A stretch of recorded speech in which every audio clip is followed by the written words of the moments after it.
Hello, everyone. This is Brother Benson, and I'm joined with Kevin Makobura. Makobura, how are you doing, sir?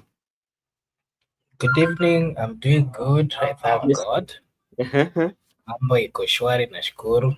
Labda Uh-huh. za kwako. Mhm. Mimi niko vizuri, sijaona mabaya, ni kupigana na maisha. Kuna wakati nilikuwa nasoma kitabu fulani cha inaitwa Kiu, na mwandishi aliandika kwamba alikuwa anazungumzia mzee mwingine alikuwa anaitwa Mwinyi, na Mwinyi alikuwa mtu ambaye alikuwa na mali mingi, lakini akaandika kwamba ukiangalia zulia, ama tunaweza sema kwamba zulia ni ile inawekwa katika floor, unaona carpet kwa lugha ya Kimombo, ilikuwa inaweza kulisha yani, ama kukulipia alikuwa anaweza lipia maskini, ama maskini anaweza tumia ile fedha ambayo ilitumika kuinunua kuishi miaka mingi sana. Na nikasema kwamba have you reached a point whereby your ego is humbled in life, whereby you find like maybe you have an ego of unaina ile unajibeba, unajimwambafai, inaitwa hivyo kwa Kiswahili, mwambafai, lakini unapata kwamba unajimwambafai, lakini kuna mtu mahali ambao labda yeye kitu ambacho kanatumia inaweza kakulisha more than 10 years, so unapata hiyo it humbles your ego. Ni kinaya hiyo, na naweza sema hiyo ndo ile kitu inatufanyikia sisi kama Wakenya, because the lifestyle that the political class live, the luxurious lifestyle that they live.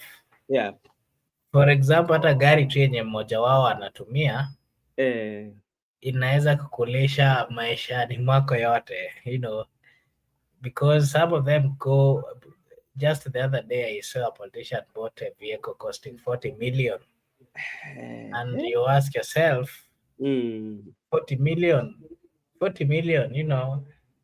you ask yourself, even if it is salary getting from the work that they're doing, whether it is a business, really it is okay, but anyway,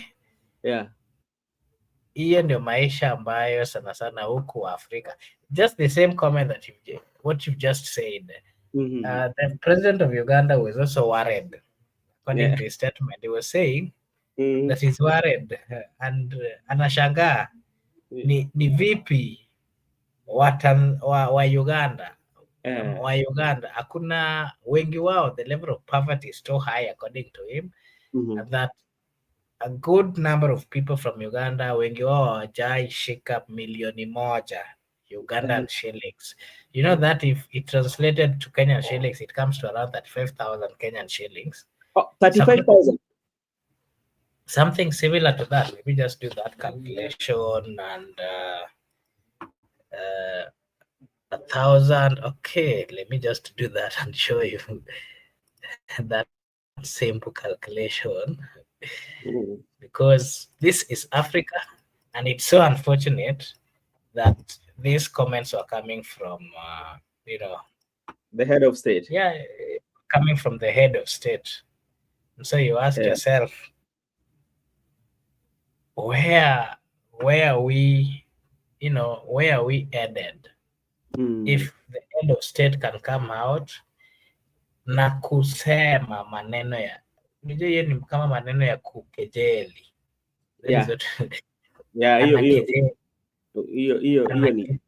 Kejeli. And that is a serious thing. If you see a politician coming out, especially the head of state, to give such kind of comments, then you'll ask yourself if truly, it comes to around, actually not even 35,000 Kenyan shillings. It's actually around 28,000 Kenyan shillings. Kumbe pesa yetu iko na nguvu sana. Yeah, I actually this evening I also saw, Kenyan shillings by the of late it has been it has not lost its value, but it has maintained. Actually, was it this week? It was being said that it is one of the most stable currency currently in Africa. Okay. So I think partly Kenyan shilling is not doing so bad. Okay, thank you so much, Makobura, for coming in. I think it was yesterday we saw an exchange between KPLC and the Nairobi County Council or the Nairobi County, whereby the Nairobi County council members, especially they had some garbages and we call it the sewer water, and they just went to the KPLC door and put it over there and clamp all their vehicles, and and the KPLC in return also did. What does it tell you about the leadership of Nairobi, especially because we know sometimes there are various ways as a leader. There's various ways in which you can solve the issues that are rising. And if you go to that extent whereby you do that, what does it tell about the leadership of Nairobi? Okay, when I was actually trying to follow just to get understand what was happening, and I learned that Nairobi City County owes KPLC around 3 billion, 3 point something billion cost of electricity, and as well, Kenya KPLC also owes Nairobi County Some a money. bill of for water and those kind of things. And so the issue here is because KPLC went and disconnected some power lines that were added to that were going to some offices, that angered the leadership of Nairobi County, and in turn they also said that they owe us, and for that reason they decided to actually take that all garbage and just put it directly in front of KPLC's entrance. Yeah. And that has actually caused a lot of spark a lot of conversation within the people of Kenya, because they're now asking, what kind of leader would give commands to his troops to do such a thing? That clearly tells you that we do not have leaders who have leaders who can look at the whole problem and then try to come up with a solution to it. Yeah. What we see is a leadership that totally do not leaders who do not use the right procedures to solve conflicts. And that is why in so many instances we've seen leaders, even some of them trying to incite the people of Kenya to fight just because they think that their political interests are not really met or being understood. So to me, if you ask me, the county leadership of Nairobi did the wrong thing by just deciding to go and pour or to do such a thing to KPLC, because remember that building of KPLC, there is also other tenants that are also just they've rented that building so that they can use it as an office. Yeah. So if they wanted, for example, to deal with the KPLC, was it really the right procedure, to just put the garbage? And remember, KPLC also, there is a good number of people who rent that building, and they are doing their businesses, meaning their business now have stopped, and in turn, the county governments, this is what they get when in all these things. So it is a stupid move to me, if you ask me, that those who made that direction, that move of going to do such a thing, they did not think twice, because what we've been seeing currently, if you've been going to town, there's a good progress. They've been trying to clean the city, Yeah. led by this gentleman. He's called Moroga Musili. Omar.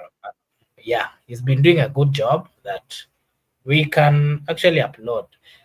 But why would they clean the city and then they take that mess and go pour somewhere? That really degrades all those things that they've been standing for as a leadership. But at the end of it all, is the responsibility or everything falls at the governor's desk. I think like sometimes it is advised to employ people who would reason. Because just remember, you've talked of there's some other tenants who are in that KPLC building or electric building. So did you consider them when you do that? But in the event, even because these are wastes, yeah, you're looking in terms of the health of your city. Not even forget about the city being clean. They're just looking at the health of the people who are there. There are also customers who are coming to get the services from the same premises. How did you consider them, or did you put them on consideration? So I think sometimes when we make these decisions, we should have the wider with wider perspective, and we put in so many considerations that we see if we do this, what is going to be on the outcome. And this one doesn't look very well on the governor sides, and thank you for that. Makubura, Gachagua, we want to discuss a few things about former deputy president or impeached deputy president Rigathi Gachagua. When Rigathi Gachagua was impeached, people knew that Rigathi Gachagua was going to take only one day and people forget about Rigathi Gachagua. But that has come out to be not true, because Gachagua, first of all, he has gained popularity. Yeah. And this one really informed me that Gachagua knew what he was doing, because he was told to resign, because through impeachment your political career was going to be killed. But he maintained, and he said he's not going to resign and face. And how he has handled this impeachment, and now where he is as a person, whereby every day the larger population of the country will always wait for Sunday for the mic check for Mr. Rigathi Gachagua. Yeah, and maybe if there's an interview from any TV station. And for few days he has done quite a number. He has done, he did Citizen, he did he did KTN, the Wamunyoro Chronicles, that was one. Then today, I think he also did Musie, and I think Musie is one of the TV stations or radio stations in the royal media. Yeah. But when you listen, or when you're very keen on his interviews is all about attacking the president and spilling the beans, some of the things that we did not even know. So maybe on your own perspective, if you look from the time regarding Gachagua impeachment started to where he is today, and the political move and the art of politics that he's employing or is using, spilling the beans about the president and the government. How does this one, is this one dangerous to the government or together with the president?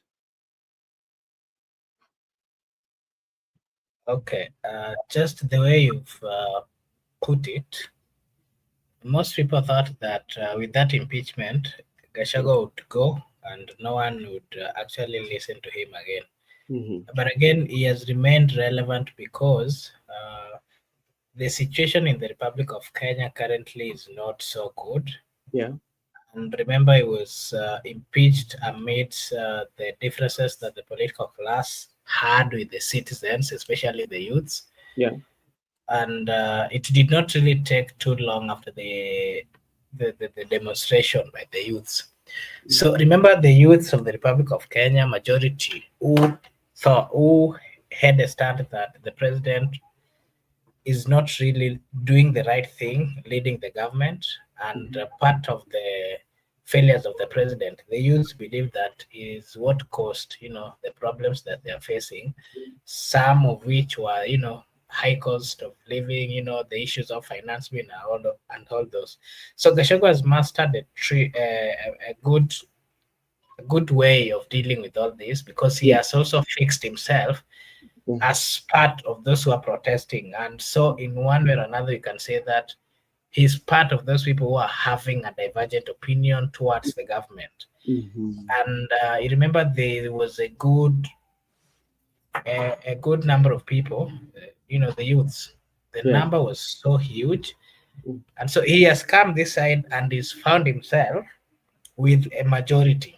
And for that reason, the support that he's getting from the majority of people who have a different opinion on how the government is being run is getting that favor, and that is making him relevant. And something else that he's doing is, since he got out of that position, all those things that the people accused the president or the government of, they are the exact things that is coming out to really explain to the people and tell them that whatever you are saying, it is true. I was there. I was the second person in the, in the leadership of the Republic of Kenya. And part of the problems, all these things that made you to go for demonstration, it is true according to him, and is confirming to the people that it is true that the president is the cause of all this. And remember, he's giving examples by examples and explaining bit by bit. If, for example, just the other day was trying to clarify the issue of affordable housing. There's a good number of people who, up to date, do not embrace this. It is actually being cut on the payslips of the people, and people are having a different, a different take on this. And so all those people whose payslips, all those people who are paying for housing levy, and they're not understanding even the benefit of this at an individual level. The president came out and explained to them that this whole thing, the former deputy president came out and, tried, according to him, clarifying and confirming to the people of Kenya that the same standard that you have, the same opposition that you're having towards the affordable housing, it is true. Because according to him, he said that this is a plan that was being, that is actually being used by the president and some of close allies to just get more money and to get profits from the people.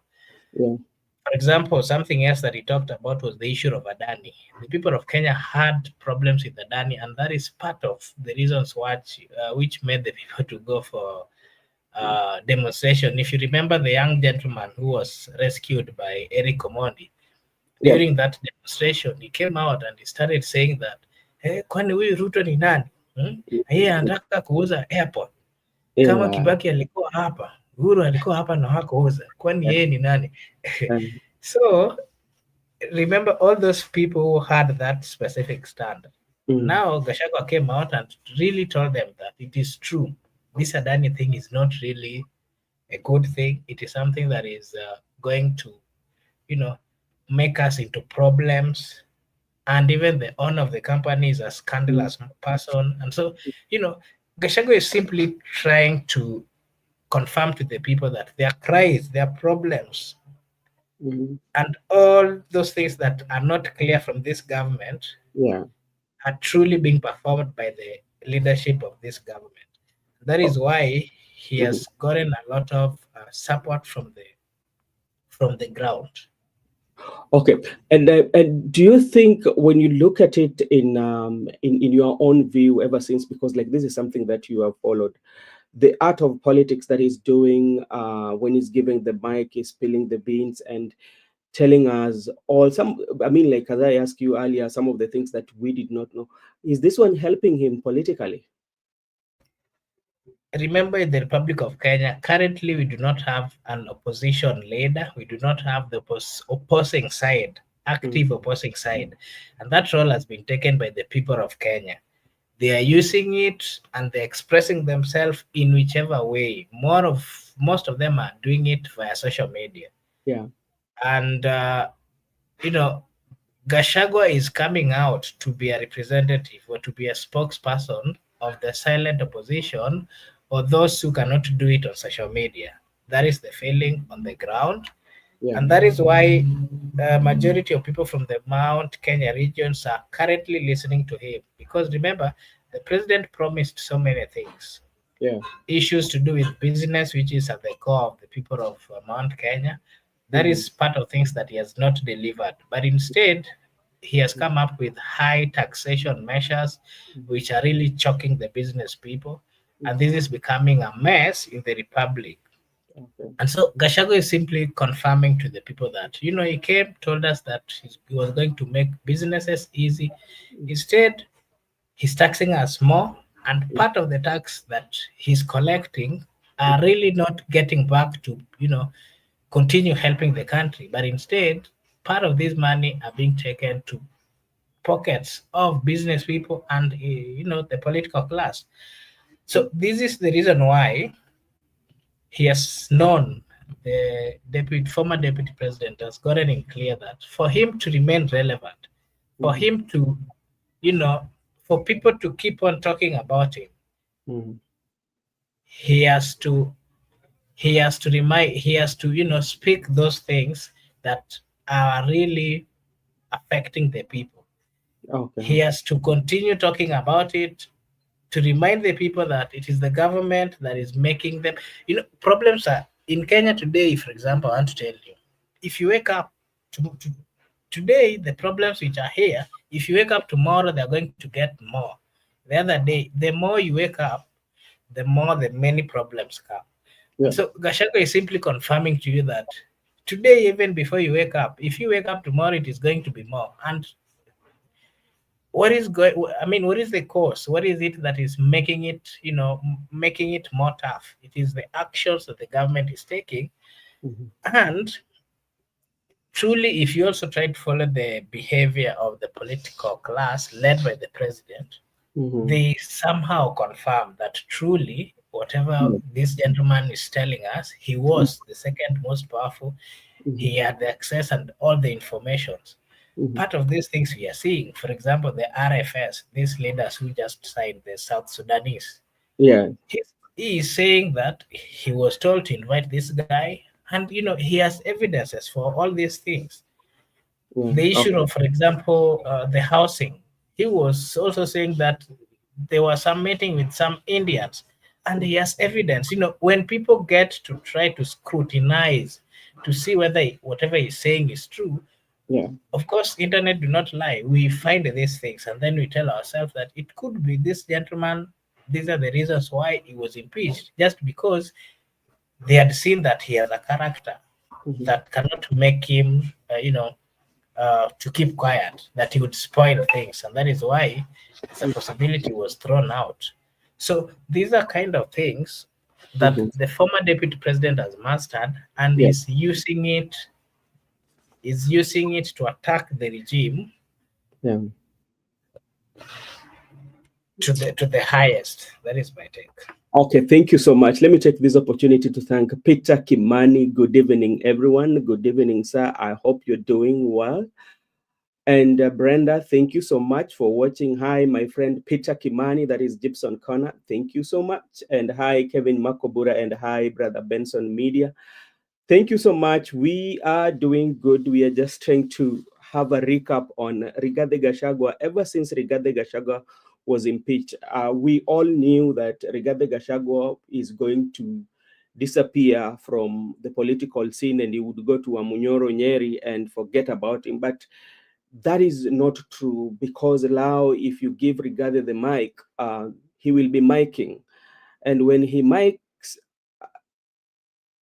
he come up with new things, and even how he interacts, especially when you attack him, on how he comes, a comeback is even more harder. He can come, you go 2 steps, he bring you back like around 10 steps backward. And Makubura, you've talked of so many things, and you've talked about even the parallel government from Sudan that is said to have been signed in Kenya, especially in government building. How when you look at all the corruption and all the maybe what the Rigathi Gachagua is saying about president, how does it paint the president locally, even internationally, bearing in mind we had an issue with the Congo, remember, and cost us during the AUC. We now have issue with Sudan again. The Sudan government gave a caution. And remember when we also had the issue with Palestine and Israel, the president definitely took a stand immediately. Yeah.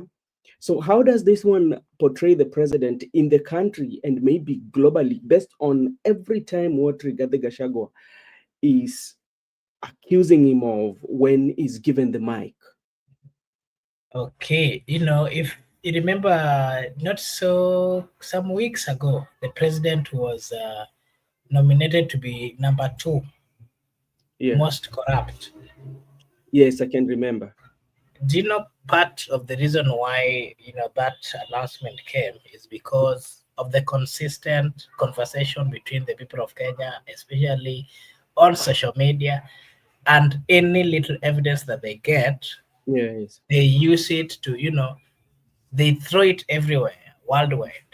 And the people who are concerned with those messages, they use it to analyze and to give data.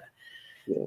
I want to tell you that the comments of the former deputy president are causing a lot damages to the dignity of the president and his character as a president and his role also as a president.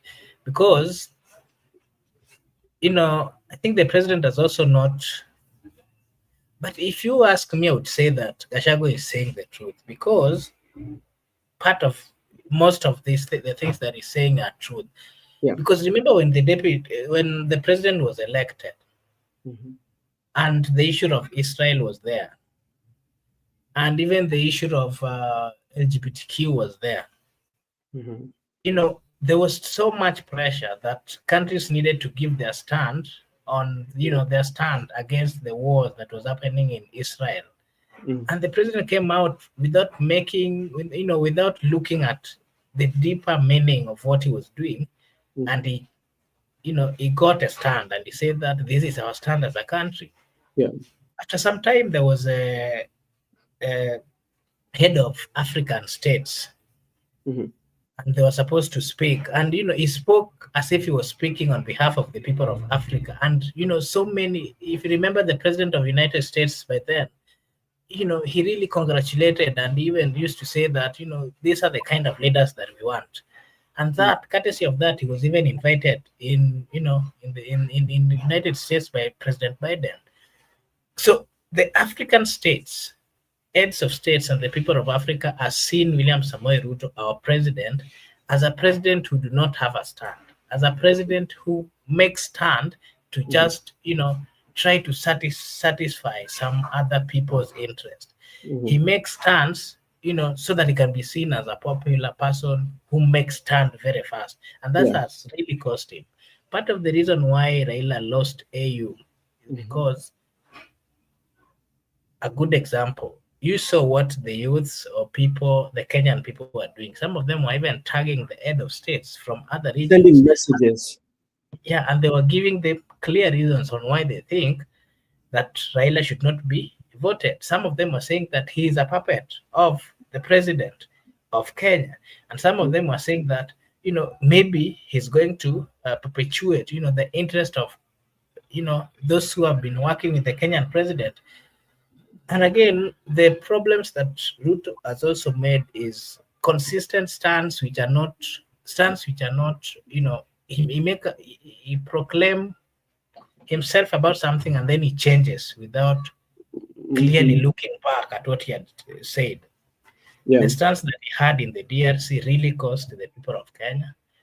The stance that he has always had when it comes to, all these conflicts that we are having in Kenya and also in Africa.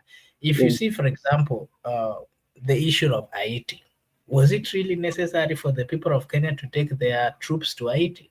Actually, we lost one of us in Haiti. Yeah, the answer is no. It was not necessary, because Haiti, of course, is in another continent. For what reason? Which interest did the people of Kenya had in Haiti?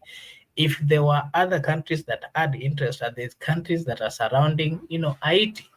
And again, it was out of the continent of Africa. The question that we are also asking is, why did he make that, vital decision to take our troops to, somewhere else, which is not even the continent that we live in? Yeah. And there are superpower countries that has the capacity. Just today, the UN came out and said that, according to them, the team in Haiti, led by the Kenyan team in Haiti, they are not, they're not considered as peacekeeping, group under the UN. What does that mean for the people of Kenya? Hurried decisions which are made without really looking at the repercussions. And those are the problems that we've had. And, those are some of the tactics that the former president are using to remind the people of Kenya that the president is not really genuine. The president do not have the capacity. The president is not truthful. When we come to issue of truthful, there are so many instances that he's given reasons that he went to the Mount Kenya. He crammed all the names of the areas of those in Mount Kenya, and he would even speak in Kikuyu. And now he cannot even speak in Kikuyu. He went to the northern eastern, the roads from Modogashe to I don't know where. If you in 2 years' time, if you go down there to recheck if there's something going on in Modogashe, to where you'll not find. And those are the problems that the president has done. I think it's perfected. He has a character of just giving promises but not following up. He has a character of giving promises but not really doing on the ground. That has really messed the politician that we have as the head of state in the Republic of Kenya. Thank you so much. I'm seeing our good friend Annie is here, and Annie is saying hi, Brother Benson. Is saying hi to us. Thank you so much, Annie, for joining us. Politics imekuwa moto na tamu sana. Inatoka brain power. Yeah, so Hani, thank you so much for joining. And there's something that Gibson Connor is saying here. Gachagua is surrounded with clever and wise team. His groundwork seems to line up with everything happening. We have to take note of some of the things he says. Do you agree with Gibson Connor on that? I agree. Currently, if you see, I would say that he's truly surrounded by clever people. Some of them are freedom fighters, the likes of Martha Karua, who has also joined his team. Martha Karua is one of politicians who has been somehow consistent in fighting for the rights of the people. And, even some lawyers who surround him, the likes of this young gentleman, Wakili Ndegwa, when it comes to constitutional law and all those, these are people that he consults more often. And again, something else that I've also noticed is that part of the young political class, especially from the Mount Kenya region, those who are performing, those who are listening to the ground have also joined him. And remember, the next election, more of it is going to the decision. People who are going to make the bigger decision are the young people, the youths. So they are going to have a high say when it comes to who is going to lead the Republic of Kenya. And part of that influence, of course, would come from the young politicians. Okay. Ayaga is here. Hello, brothers and sisters. At least leo nimewapata. Hope you people are doing okay. We are doing okay. Just let us know from your side. How are you doing? Makubura, we are just looking at it, and we are giving it a kind of on how the art of politics of Rigathi Gachagua. And I want to agree with what also Gibson Connor has said, because when you attack him, especially when you're saying that Rigathi Gachagua is a tribal, there's a way in which, if he's given the mic, a way he twists that. And I remember when he was asked about that, he said that when he talked about Haji, all the Somali community defended him. When Moses Wetangula was being impeached, all the lawyer communities defended Wetangula. But what is wrong with him defending the Mount Kenya? How do you take that? How does this one put even those who are attacking him as being a tribal? Okay, maybe before we give a good friend and fellow panelist Barack to just give his take. Yeah, I want to just give my answer to the question that you've asked. yeah. I think it is right for us to agree that just like we've been saying, the Kenyan politics, more of it, the tribal nature, the tribal thinking is much dominating the politics of the Republic of Kenya. Mm-hmm. And so, if, for example, Gachagua, let me just use the examples that he was giving. Yeah. If you remember, there was an issue of impeaching the speaker, that is Moses Wetangula.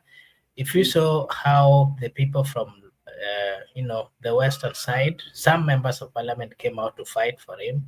Yeah. And I remember there's even in the parliament, there's a member of parliament who said when this just not so long ago, there's a member of parliament who said when there was some threats that they want to take the position of the speaker, that this is the only thing that we have as the people of Western. Mm-hmm. And remember the person who was, I'm forgetting the name, maybe if you know you can remind me. There's a member of parliament from Western who said that kindly, as much as we're having differences, hii ya speaker mtuachie, hii ni ya watu wa Western. Even Beatrice Elachi, I think, came back and had a presser. Yeah, and again, if you remember, this member of parliament who was a former deputy speaker, Farah Maalim, at some point when he gave some remarks which were not really okay, there's some members of parliament who said that as much as he spoke the way he spoke, he's an elder in their place and he should be respected. Mm-hmm. And again, the issue of the NIS boss, when there was some accusation, of course, that he was part of the problems or the abductions, the people from that area also came out to, just stand by him and to say that this is our gentleman. You've also seen in the broad-based, just the other day when the experts from the ODM were given a chance to serve in the government of President William Ruto, and the members of parliament, the leadership of the Luo Nyanza, they came out and said that we cannot fight our own, and the reason why we are going to support this government is because our people are there. We cannot attack when our people are there. You've heard of these comments. Yeah. So that clearly tells you that our politicians are tribal, and I don't really think that there's a measure that you can use to describe how tribal they are. But the fact of the matter is that they are tribal. Even their comments and their views are always tribal. So if they are accusing each other, then maybe we should then have a measure and say that this person is tribal to this extent, this person is tribal to this extent. But if you ask me personally, I'm against politics of politics of tribalism. I understand the fact that is the reality on the ground. Yeah. But my take, and that is why I was speaking the way I spoke yesterday. I still believe that we can do away with tribalism. No matter how hard it is, we can start making baby steps and we can get out of that. So to me, the comments of Gachagua, of course, more of them have been tribal. That I can concur with. But if that was the reason why, for example, it was if that was maybe the reason why he was impeached, then I would say that there's a good number of political class who are not supposed to be, in the positions that they currently hold because of the statement and the stance that they've had politically. Okay, thank you so much, and I will invite Barack, but before that, Ani ananiambia kwamba syllabus inaenda sana, niangalie Gaitho anaikimbiza sana. I will look into Gaitho. Gaitho is so much ahead, and I would also want to welcome our friend Asili2 TV. We've not seen you for a while, and thank you for joining us. Eric Ayaga also, thank you for joining us. Barack, how are you doing, sir?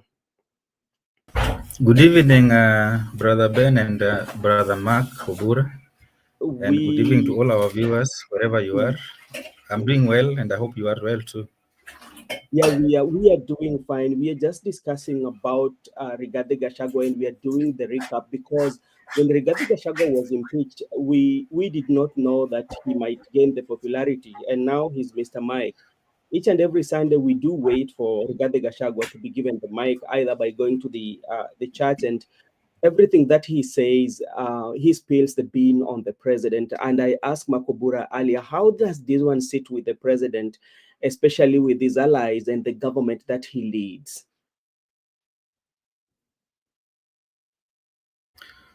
Well, you know, Gachagua and Ruto, they formed this government together. They campaigned together, so they know a lot about each other. And, they did the same to Uhuru Kenyatta when he was the president, and they were always making him so uncomfortable with the kind of campaign that they were carrying out, the kind of language they were using. So, Ruto, I think maybe they underestimated his capacity when they were impeached him. But I think he's just following the same script that Ruto used. You know, what Uhuru did not do to Ruto is that he did not impeach him, but he did so much to him as his deputy. And I think what Ruto did to Gachagua, that he impeached him. But so Gachagua is using that because, he's now a common citizen. So he's using that platform. And the more he utilizes that platform, the more he makes the government so uncomfortable. So I think it is expected because he cannot just lie low and keep quiet. And when the government that you helped, you played a critical role in forming, you are kicked out unceremoniously. So I think that is the nature of politics. And we are going to expect to see more from Gachagua and their love-lost relationship with Ruto. Yeah. Okay. Thank you. And talking about that, when you look at Gachagua, especially when it comes to delivering of messages, and you compare how Gachagua delivers the message and how even the government delivers the message, when you put them across the board, who is more believed between Gachagua and the president and his administration? If you look at how things are, who is more believed? Well, world over, there is no country where the government is popular than the opposition. It's not possible because normally the expectation of the population on the government is normally very high, and the government normally underperforms. So even if you took a survey during the last year of Uhuru's regime, people are telling him, "We Maliza Wende, bwana. Maliza Wende." Anytime he speaks, "We Maliza Wende." He became so unpopular to an extent that people wanted him out of office as soon as yesterday. And the person who was so popular then, who is now the president, people want the same thing to him. They want him out of office as soon as yesterday. If you took a survey even when Kibaki was the president, Kibaki was so unpopular 2 years in office. He was so unpopular to the extent that he lost a referendum to the opposition. So the governments all over, once you take power and you assume office, all the promises that you've made to the people, you find that it is not easy to fulfill all of them, and the people will be so restless with you. The people will be so impatient with you, and that's why government normally they lose favor with the electorates barely down 2 years down the line, sometimes even less than 1 year in office. You find that you've lost favor with the electorates. So they want to turn back the hand of the clock so that they can vote you out. But because of these constitutional timelines and everything, they just have to be patient with you for the rest of the term. But I can assure you, this government and with the nature of our politics, even if they are saying the truth, it will be seen like it is lies because of trust deficit with the population. People don't trust the government, and even sometimes they say they might be saying the truth, some issues, but because of the trust deficit and how people dislike the government and they prefer opposition, they will still believe the opposition. Yeah. But before I bring in Makobura, if you compare during the time of Uhuru Muigai Kenyatta disagreement with the President William Ruto, and you look at what is happening between the Gachagua and President William Ruto, you know, there's that difference because Uhuru was in his final lap, and he was on his way out, and this is Ruto still in the first term. And if you see what Ruto has done within a period of impeachment of Rigathi Gachagua to today, especially when you concentrate on Mount Kenya, you would agree with me. He has given Kindiki the deputy president, where Rigathi call him a yesa, and people call him that is a president appointee. That is one. He has also tried to even procure the services of Maina Njenga, even appointing more members, especially from Mount Kenya, just to make sure that the popularity of Rigathi Gachagua is no more in the central. But now seem not to be working all the strategies that he has employed. Do you think he will manage this with time? And for how long will Rigathi Gachagua continue this pressure and spilling of beans to the deputy, to the president and the government as well? This is going to go on until 2027 election. Yeah. 2027 election is what is going to settle this course. Because by 2027, I think after that election, it's either Ruto will win and prove Rigathi wrong, or Ruto will lose and Rigathi will be vindicated. So as long as we are not yet in 2027, this is going to continue. Now, in terms of, I don't know, giving Kindiki the deputy presidency, and people calling Kindiki the yes man deputy president, you know, I think that is not being fair to Kindiki, because world over, deputy presidents are supposed to be principal assistant to the president. They are not supposed to antagonize the president. If you go to mature democracies like the US, there is nowhere, not even once you had the deputy president, the vice president, going against the president in public. Sometimes they might have their own differences, but in the boardroom, in the cabinet, is allowed. But in public, you cannot hear that. World over, tell me one country where you had the deputy president disagreeing with the president in public. So I think the nature of our constitution since 2010, I think people misunderstood the role of the deputy president when Ruto started antagonizing Uhuru Kenyatta, because that is not the intention of the constitution. The constitution tried to make the seat of the deputy president, to give it more security, so that the president does not abuse it by appointing any other person anytime. But it will not mean that now the deputy president should now be like a co-president or should always be antagonizing the presidency. In a mature democracy, that cannot happen. The principles of the democracy is that if you are not agreeing with those with your boss, you excuse yourself. But you know, in Kenya, we love seeing chaos. That's why you see people celebrating when the deputy is antagonizing the boss, and that is not even the principle of democracy. The deputy should support the boss, and if they have any difference, they should sort it out in the boardroom or in the cabinet meetings. But when they're out in public, they must show solidarity. They must have what we call collective responsibility. And so I think we are not fair to the deputy president, because we are expecting too much from him, and that is not even the spirit of the constitution. So even going forward, the government that will come, the president will come, let us not expect that the deputy president will antagonize the president. They should work together to ensure that they solve the problem that the citizens are going through, and not antagonizing each other and derailing even the service delivery. You remember Uhuru was always complaining about tanga, huyu kijana tanga. And when they came in power, they're just also complaining about the same thing. So you find that it is a problem either created by the constitution, or it is or our political culture or our political system. We are not we are not used to having this kind of the mature democratic principles, that the president and the deputy should work together for the benefit of the population. And if they are not able to work together, then one of them should just resign amicably and not cause drama that we are used to. And I think I can assure you, if that is not sorted out, even the third president under this constitution will face the same problem, because it is a cultural problem rather than a national problem. Do you think when you come to disagreement, especially that we are experiencing within the executive, especially between the vice president and the president, might be caused by the pacts that we usually make before the election, whereby you are given this position based on the number of votes that is coming from your region and the bargaining power? Could that one be the case? Yeah, absolutely, you are right. Because since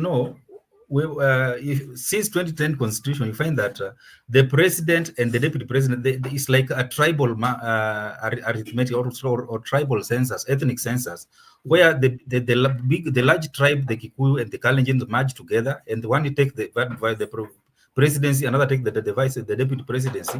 And now, because this person feel that I brought millions of votes to you, so they feel like they are co-president, and this is a problem that we are going to deal with for a long time, as long as we continue with this kind of ethnic alliances towards election, and the people distribute the president, the deputy president, based on the numbers that they're bringing on board.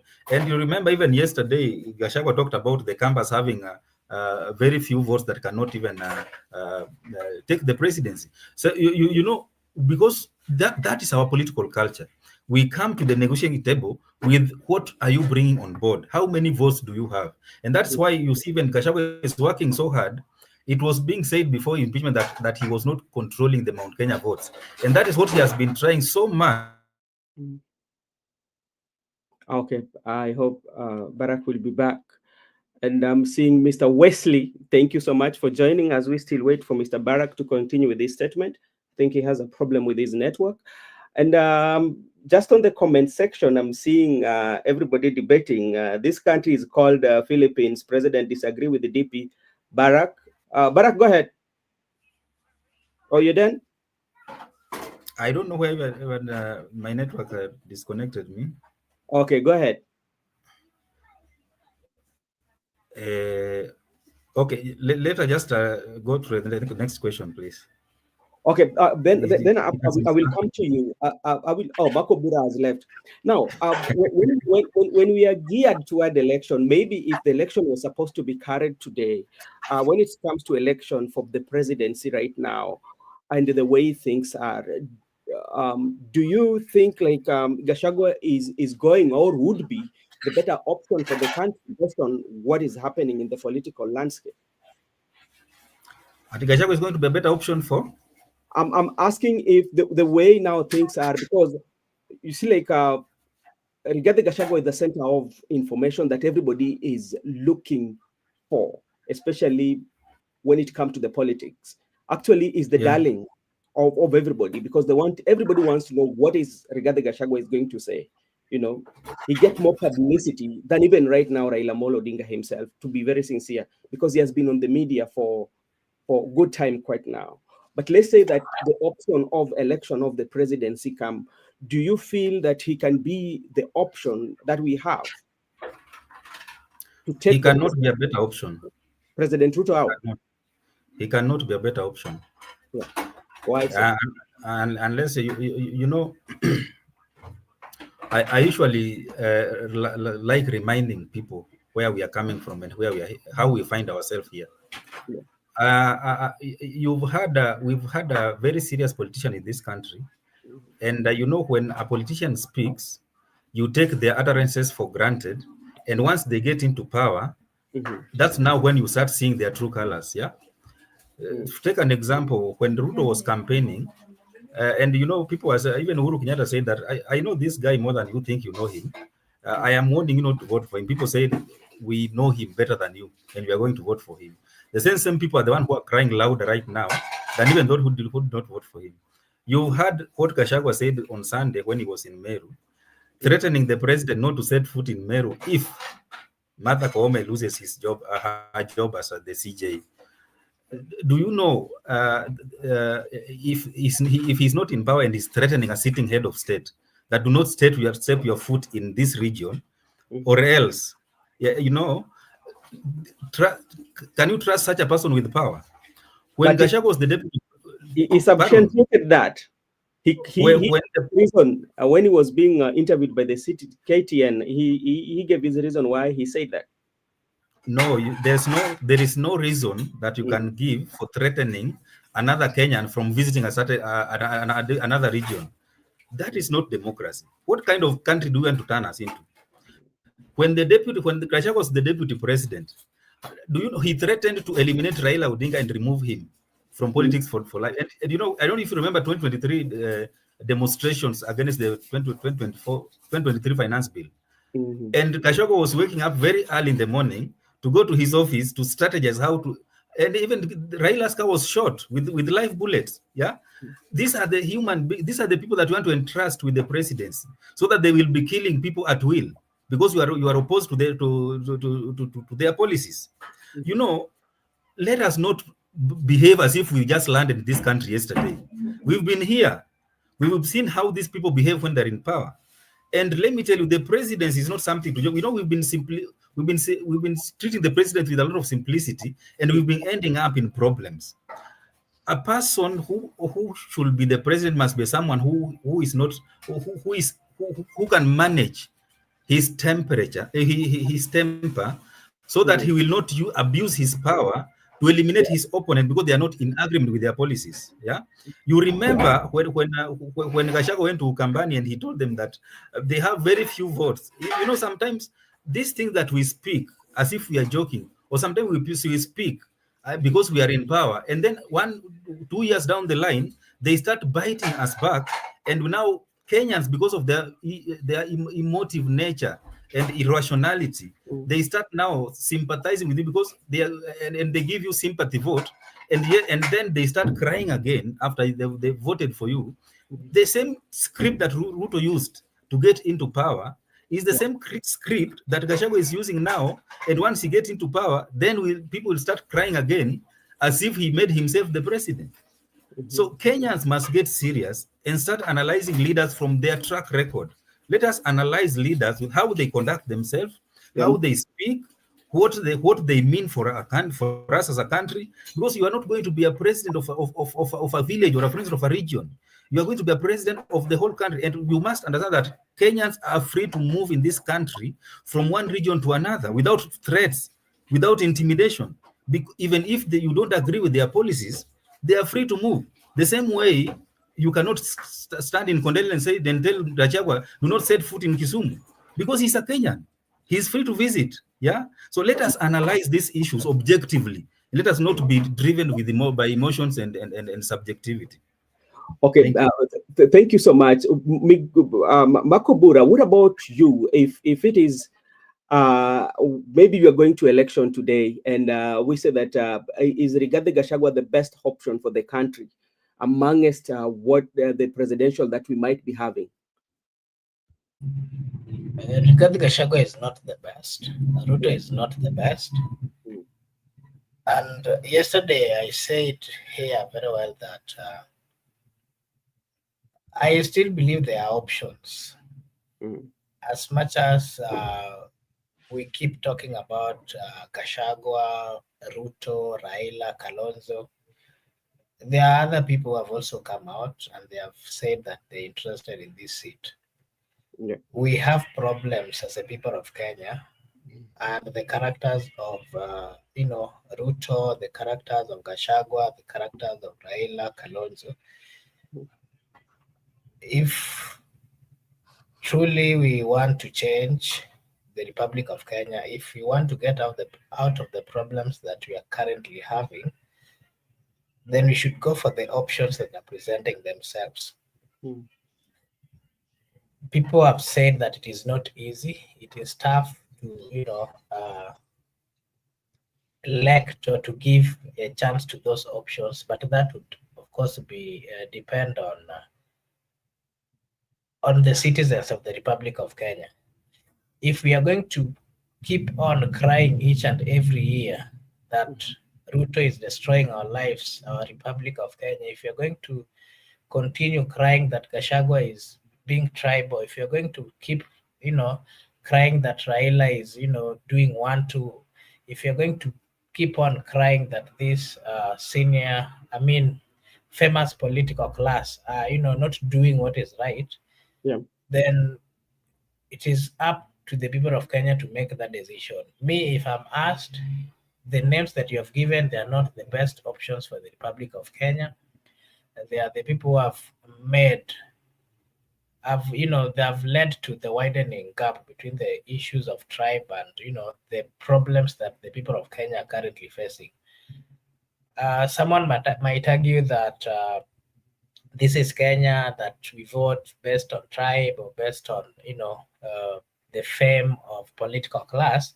But my take is quite different. We have options. It is upon the people of Kenya to have a look at the options that have presented themselves, because out of all those people that have declared, or all those people that have shown interest, they are serious about the position that they are going for. What they might be lacking is either the support of their tribal cocoon, or they might be lacking the political party that has been in existence for quite some time, or they might be lacking capital or money to move across the Republic of Kenya. But that, of course, as much as it is one very important thing in politics, let us not deny them the opportunity. People who have presented themselves, those who have the capacity, let us not deny them the opportunity just because they do not have the required resources. I can give you a good example. This gentleman, Peter Salasya. Peter Salasya ran a campaign that is very, very encouraging. He did not have more of the resources, and most of time, if you can remember those days, during sometimes when they were during news hours or news times, sometimes they would bring us some story about him, and we would see the lifestyle that he was living and even how he was doing his campaign, and that was, of course, very encouraging. Currently is one of the members of parliament who are being rated as the best performing members of parliament. And I think what the people of that constituency they saw what he can do, and they gave him a chance, even though he did not come with the non-political parties, and now he's doing or performing well. So I think what we need to do as a people of Kenya, all these things are possible. We've seen leaders who came with no big political parties and they are performing. We've seen leaders who have been vetted by the people of Kenya, and they have shown that the journey that I've walked to get here, most of them have shown good leadership. So I still believe that if we can have a look at the people who have presented themselves and support them and give them a chance and listen to them, then possibly will not be crying each and every election or every year. Okay, thank you so much. And that is all about Gachagua. And let's jump to another topic, which we will discuss briefly about what is happening, even though the courts have made a pronouncement on it when it comes to the impeachment or the removal of Chief Justice or the removal of the members of the Supreme Court, especially are they the 7th judges of the Supreme Court. But from other side of the politics, or when you look at it, some are feeling that, including Rigathi Gachagua, this is a clear way of maybe rigging the election, because we know the Supreme Court might mostly sit down to decide on the election petition matters, especially for presidential. Barack, what would be your take on that?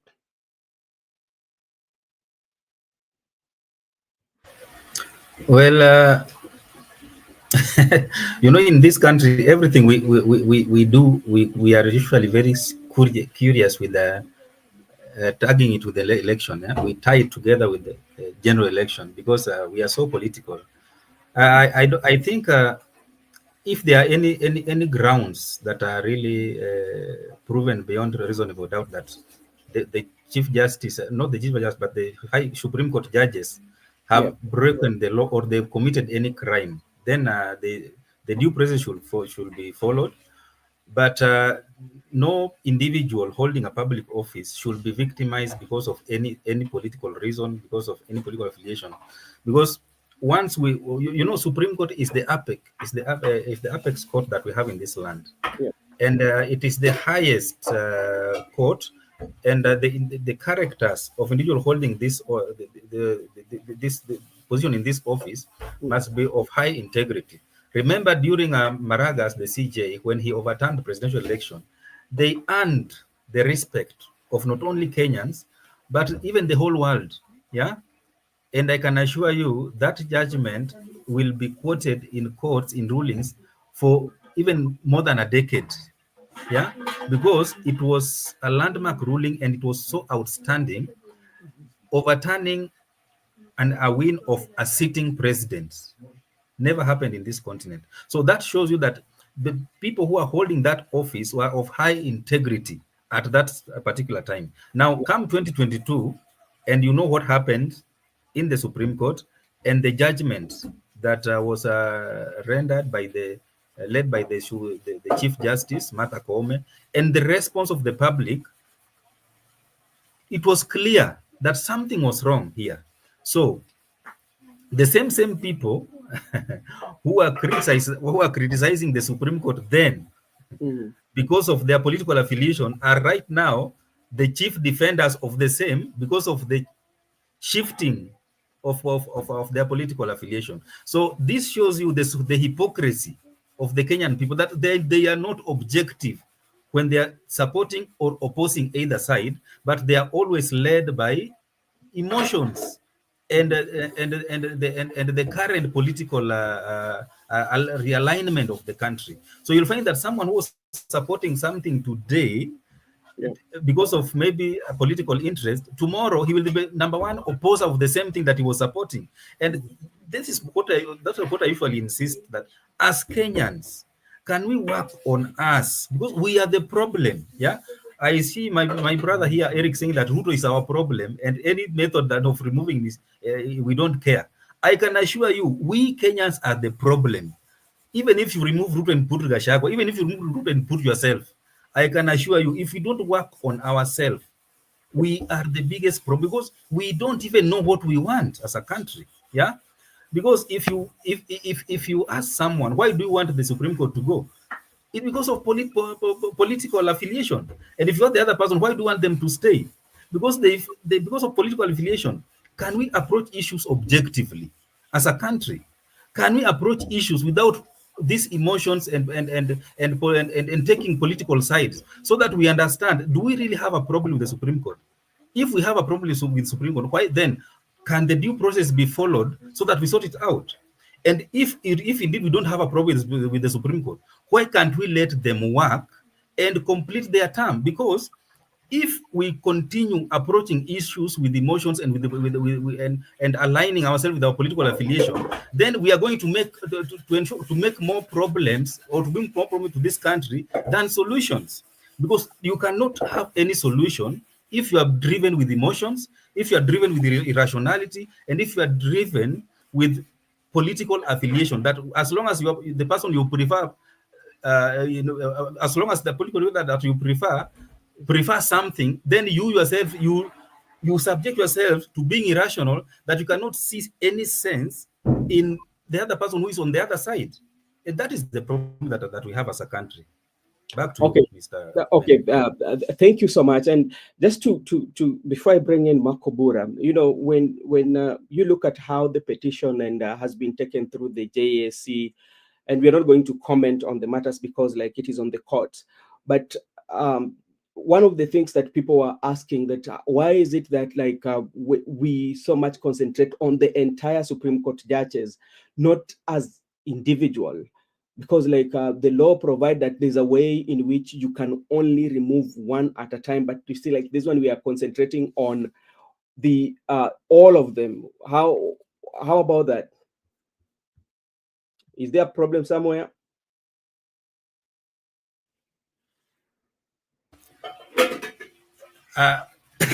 Pardon? Oh, you did not get me. Yes, please. I'm asking about the removal or the process that has been initiated by those who feel like the Supreme Court is not doing a good job. But you feel like it is the entire Supreme Court. They're not very specific on the judges. Why is that one so? And maybe people are asking, why is it coming only at this time that we are experiencing it? It is important for us to ask questions, yeah? Yeah. Because it is unusual to remove the entire Supreme Court, out of office. Even the draft of the Constitution did not foresee that scenario, yeah? Yeah. So I think it is important that Kenyans ask these questions so that we will not have a situation where the Supreme Court judges are removed from office because of politics. Mm-hmm. Yeah, because I think it's even unthinkable that the entire Supreme Court can be bundled out of office. And this issue of the Supreme, I think if you've been following Nelson Harvey and the other lawyer, the Grand Mullah. The Grand Mullah. And it started when the Supreme Court barred Grand Mullah from representing a client. Yeah. Representing a client, or even anybody who works in his firm, to have a client in the Supreme Court. And this problem has been brewing, and people have been taking sides based on their own interest. Yeah. So those of us who are laymen in terms of legal matters, we are just laymen. Okay. That's why I'm saying let the experts ask questions, and let not individual judge be victimized because of maybe political interest or because of unforeseen interest that we don't even know. Yeah, because there's something that happened behind the scenes that we as Kenyans, we don't know. We just hear rumors there and there, here and there, and then someone is kicked out of office. Then they are replaced with other people, and you find that those who are replacing them are even doing they are performing worse than even those who are there before. And you ask yourself, why did they even remove the previous people in the first place? So you find that that's why I'm saying let us have an environment where everybody ask questions, so that we if a mistake, or if someone has broken the law, if someone has committed a crime, let them be held liable. And let the due process take place, so that nobody will be victimized. Because I know some judges are corrupt. That is true. We've seen even how sometimes they make rulings, and you can even ask yourself questions. Remember the judge who was in Nakuru the other day, who said that the KWS officers did not have Brian in their custody, and witnesses say in court that they saw those officers kidnapping or arresting this guy. Then the high court judge, say that they have proven that they don't have him in their custody. And then you see the family of Brian crying in pain, and up to date they have not seen their son. So that's why I'm saying we have individual judges in the judiciary who are corrupt to the core. So can this individual be single-handed and dealt with according to the law? Let the due process take its course. But if people should not be told not to ask questions, question must be asked. But my point is, let us not allow a scenario where individuals are victimized because of political affiliation, or because of their perceived association, or because of their perceived sympathizing with maybe this side or the other side. But let us have an environment where every individual is taken to task, and if someone has broken the law, they are held to account. Back to you. Okay, thank you so much, Mr. Barak, for that information. Makobura, what is your thought on what is happening on the Supreme Court without touching on especially matters, especially like the specifics on that are pending on the courts? Just like Barak said, I think in the Bible, there is this parable where we're being told that if you have something in your eye, what? If you have a log in your eye, you should first remove the log in your eye and then give or tell your neighbor. If you've removed the log in your eye, you will clearly see the log in your neighbor's eye. So what is happening? I think more of this it's just political, just like Barak has explained. The question that I'm also asking myself is, during the petition or the hearing of 2022 general election, these judges were clean, they were angels. And they were seen and celebrated as the most honest judges. You remember the people who are supporting Raila side, the Azimio side, some terms which were even used by the Chief Justice, hot hair, goose, I don't know, goose bump, I don't know, things that are not, had not even had. And so today, the goosebump or the, the hot air that gave the right ruling and bestowed the fact that the President Ruto had won the election. Today, they are being accused of corruption, dishonest, and, those are things that are not really, to me, they do not really, of course, they make sense because, judiciary is one very important part of the government that if sections of other government start touching it, then it clearly tells you. Yeah. I really thank the people who came up with this constitution that we are currently having.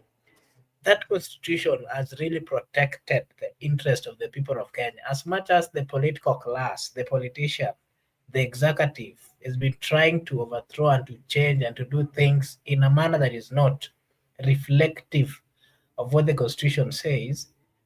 The judges, the judiciary has always stood by the people. You find that a judge may make a wrong decision today, but when further follow-up is done to that, even if it takes how long, you'll find that there's a judge who will still come and say that that was not done the right way. Justice would still come. We've always seen that, and that is what this government of William Samoei Ruto faced in its first term. Remember, everything that they took to the courts or to the judiciary did not really go well. They were brought back, and that is when the problem started between the judiciary and the executive. And remember, the parliament that we have has been compromised by the executive. And so what the parliament does and the executive, they're in collaboration fighting the judiciary. And that is not a good war for the country. They want to start making laws without following what is in the constitution. And that is contrary to what even the constitution says. That is contrary, to the oath that they took. In my take, if you ask me, judges have ever worked in this line of I've ever worked in some law firms, so I partly interacted with the lawyers, with the judges, and I partly know how they operate. It is true that there's a good number of judges who are corrupt.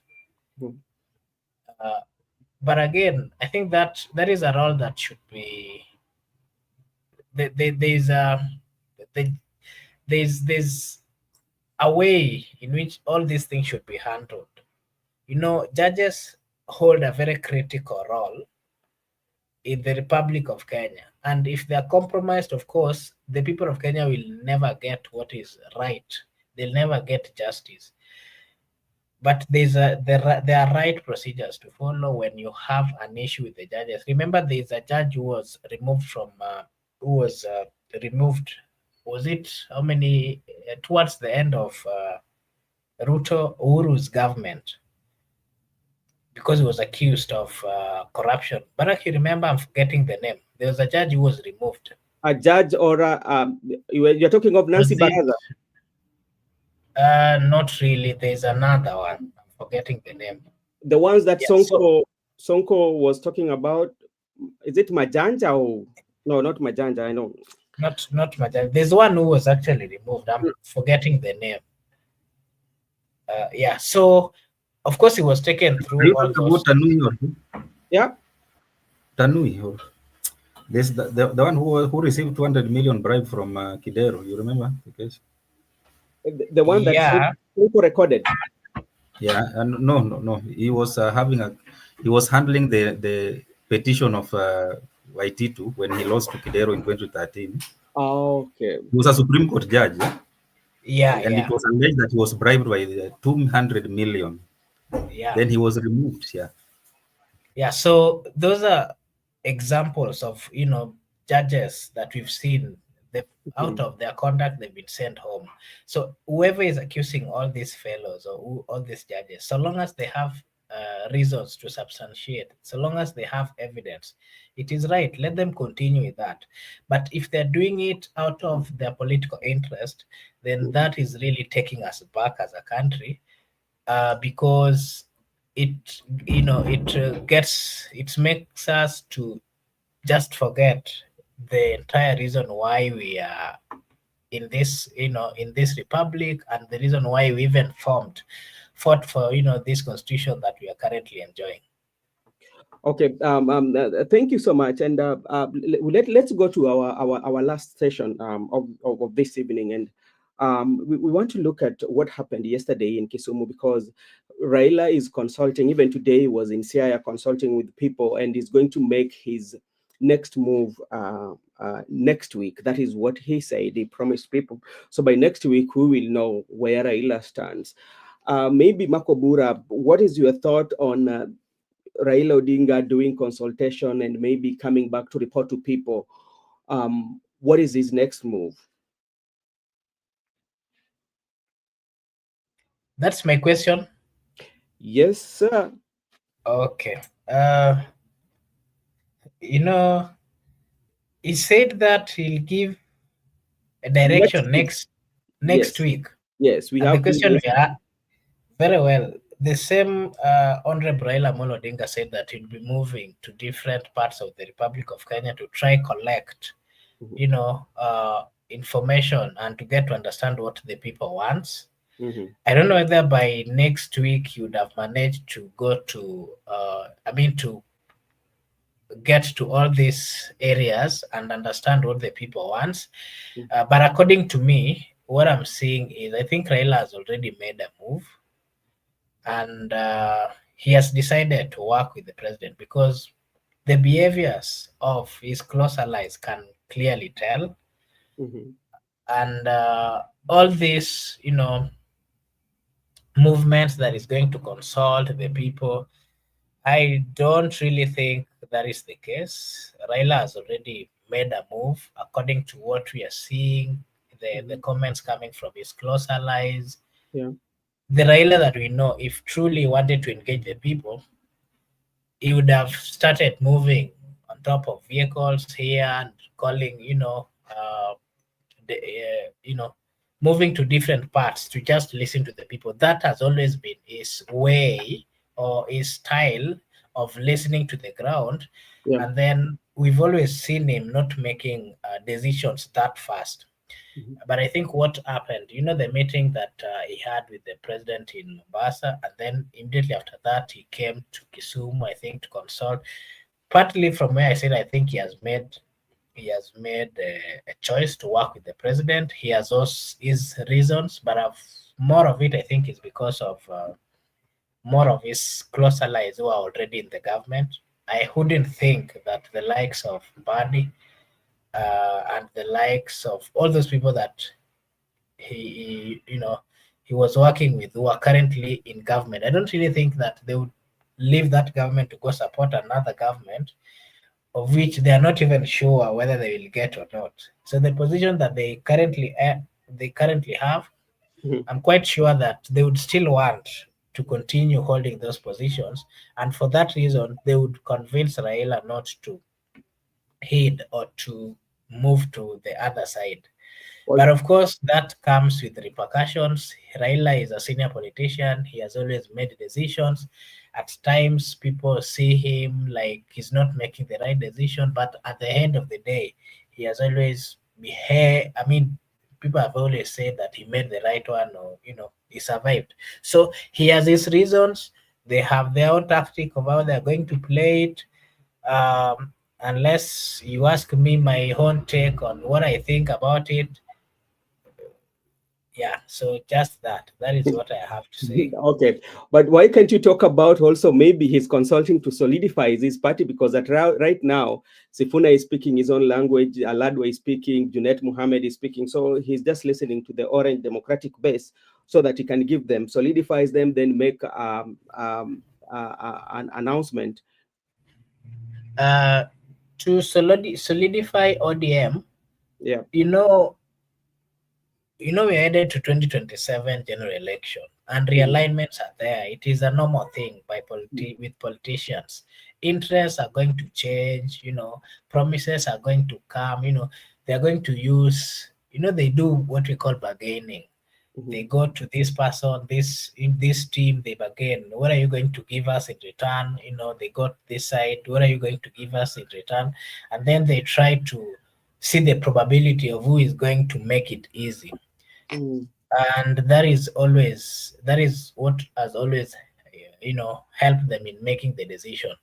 But again, it is true that consolidating ODM is not going to be easy, because there's a good number of members of ODM who have declared and have said that they cannot work with the president or the UDA side, and they've got their own reasons. They have their democratic right as well to make that move. So automatically, those who are having a different opinion would join the other side. But again, that would also depend with how they've played their politics, how their constituents would listen and maybe evaluate, especially when they still have political interest in future. But consolidating ODM is not going to be easy because people are speaking differently, and those who are not going to accept the move by Raila Amolo Odinga, of course, they will leave and find another place. Okay, so Barak, what do you think about Raila consulting and waiting to make his final say on what's the way forward, especially for him and his fan base, bearing in mind that I think on Saturday they are going to celebrate 20 years of ODM existence in Busia.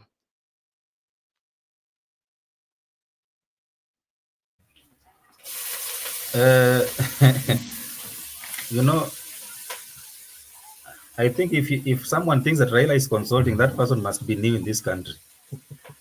If you remember, when Raila shook hand with Uhuru Kenyatta and said that he's consulting, and he moved around the country, say that he's collecting views of BBI. Then when the court halted that process of BBI, he started consulting again of whether he should vie or not. And he moved around, and he said that people have told him to vie, and he vied, and he declared himself the Azimio presidential candidate. And so when Raila calls people, or when he goes to see people, he just tells them what he wants to do. He's not consulting you to take in your opinion, because he knows that he's the one who knows what is right. So you is just to agree and follow what he's telling you. Yeah. Or you disagree and leave. You don't disagree and stay. Yeah. That is how ODM has managed to stay strong up to now, because they do not entertain any kind of dissent in ODM. Is either you are in or you are out. So that's why he will go to Kisumu. He will tell the people of Kisumu, I've decided to do ABCD. Are you with me or not? They will tell him, yes, Baba, we are with you. He will move to Siaya, do the same. Move to Coast, do the same. Then he will say that he has consulted, and the people have said that they want him to work with Ruto or not to work with him. So he already knows what he wants to do.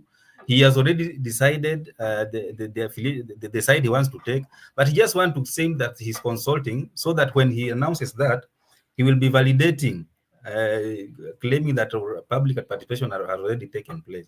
But I don't think that is really what is happening. Raila knows what he wants, and he has already decided that. And you can see that it's not a secret.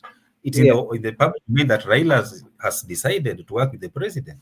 And you can see that from the body language of his lieutenants, his generals. They are there supporting Ruto 100% and threatening anybody who is not in agreement with them to leave. So they cannot be doing all this and claim that they are not. Someone mentioned that Orengo and Anyang' Nyong'o are not in support of that. I can assure you they are speaking in the absence of Raila. But when Raila goes to Kisumu yesterday, when he went to Kisumu yesterday, did you see any kind of dissent from Professor Nyong'o? And when we in Siaya today, you know, even Orengo is in office courtesy of Raila Odinga. Orengo did not even go for nominations. He was given a direct ticket with Raila, and he gave his brother also a direct ticket in Siaya County.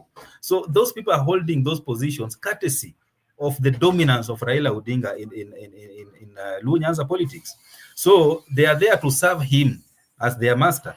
And if they decided to go their own separate ways, ask Orengo, he has the history. 2002, he went his separate ways, and even a member of parliament did not get.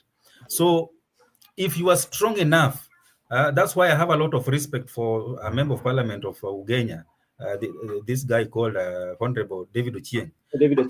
He disagreed with Raila, and he walked out of ODM, and he has been elected twice without ODM. So it shows you that we have leaders who are bold enough to show their back to ODM, but we have others who will shrink and sit at the corner. Yeah, that's why I usually say that even if Babu Wino believes in himself, he should just walk out of ODM and chart his way, because ODM has no room for dissent. And if you cannot support what Baba wants to do, then you will be forced out. Yeah, even you see what's happening to Sifuna, because he is trying to go against the party leadership or the owner of the party, and you are seeing how he's being isolated, and he has become a lone voice, and if he's not careful, he might even become irrelevant, because there are some positions that you hold and they finish you off politically. We have had people who have held very senior position, and after that they've never been elected again, courtesy of how those positions finish them off. So I think that Raila is going to tell us what he has already decided to do, and this has nothing to do with public participation. I don't know the views of who and who. Nobody is giving any views that are going to add value to what Raila has already decided to do. Okay, let me ask you, if and I want to know your view. When you look at, because this is also a handshake, everything to say, it does have a different name, broad-based.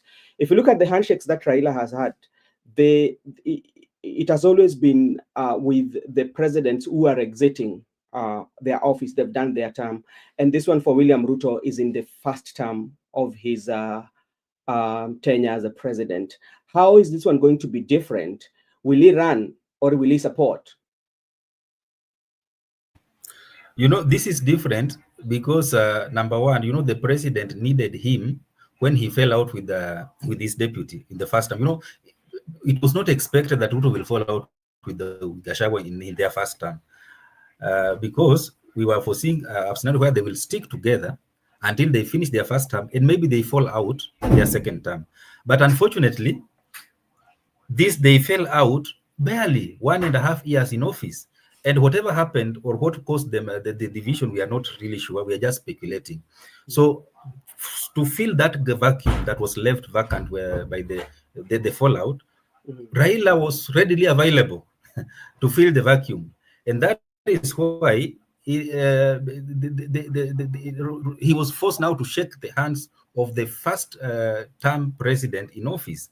And that's why even Ruto tried so much to ensure that Raila gets the AU seat, so that even though they have shaken hands, he will not be a threat in the 2027 election, because if they are not in the same camp, obviously, Raila has a political stature that can really shape the political landscape of this country. He cannot just be written off like that, especially if he's not in the same camp with you. So that now has failed. So Ruto went back to the drawing board. what can we do to ensure that this guy remains in our camp, even as we journey towards 2027? And you just heard Ruto's allies try to speculate from Ethiopia after losing the seat that we must create a position for Raila in government to keep him busy on our side so that he does not wreck the vote from within. And that debate was there until Raila now came and went to Mombasa to see the president. So you see that it was unforeseen scenario, and it has never happened even in our history, that Raila is having a partnership or a cooperation with the president who is having his first term. And now because it has happened, how is that going to affect the coming election that is due in 2 years' time? Raila might decide that it is time to call it a day and not vie again as the president. It is his democratic right, because he will be 83 years old in 2027. Or he might decide, decide to give it the last stab. And now, who is he able to mobilize the opposition and ensure that he becomes a big threat to the president, and that even he can threaten to take away the presidency from Ruto? Do you see that likelihood? In this country, politics change so dramatically. If you remember in 2002, when Moi was going home, remember the realignment happened in the last 4 months of that year, and things just changed dramatically.